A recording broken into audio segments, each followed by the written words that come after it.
upstairs, the damage, not just to the wine, but to everything else, was close to, over $100,000.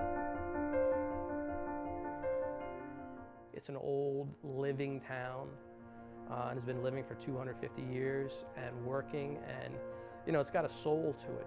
On May 27th, Ellicott City had a big storm that we weren't expecting. It was really raining hard, so I called the restaurant, saw how it was going, and they told me, yeah, there's a couple inches on the road. And that's always a warning when we have inches rolling down the road. And we're at the top of the hill where we live, and we have water pouring down our backyard, and it's like a river. And I'm looking down our road, and it's pouring down, and I'm like, I know that's not good. So I call the restaurant, and they're like, yeah, it's about 6 inches now. And you take a second and you go, okay, what do we do now? It doesn't sound good. We made improvements to the building from the previous flood, but we knew we still had some weak spots. This time, we're seeing all that. We didn't have any guests, but we had our employees here, so we were worried about them.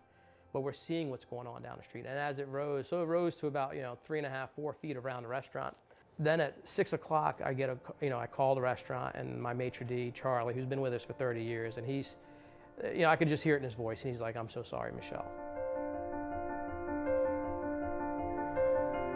Basically, our side door to the building, which we take our deliveries in, it goes into the basement, that blew open. And of course, that brought in all the water, the mud, and destroyed all the equipment that we have downstairs. At that point, we're waiting for the evacuations of our employees. We get the word that they are evacuated to the fire station, and at that point, we went and picked up our employees. And one thing that all our employees said, we couldn't believe how good a mood you were. And I was just happy that they were safe. The first flood, we lost almost $40,000 in wine. We did not have insurance on the first flood insurance. We had every other kind of insurance, but not flood insurance. We had about $15,000 in wine that we lost, not as much as the previous time. The waiters actually helped and pull some wines upstairs. And this is gonna be a long way back. What we did, our county councilman helped us through the state find a way that people could donate wines to us, either wineries or citizens, which we had about $10,000 in wine donated to us, which really helped us out tremendously the first flood. And we understand that we all have to work together to get there.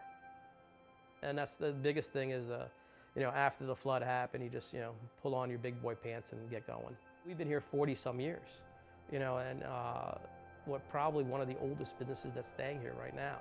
So if anybody else has a flood at a restaurant, we could probably go in there and help them.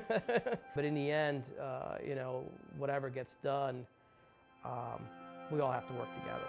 I think that's the key.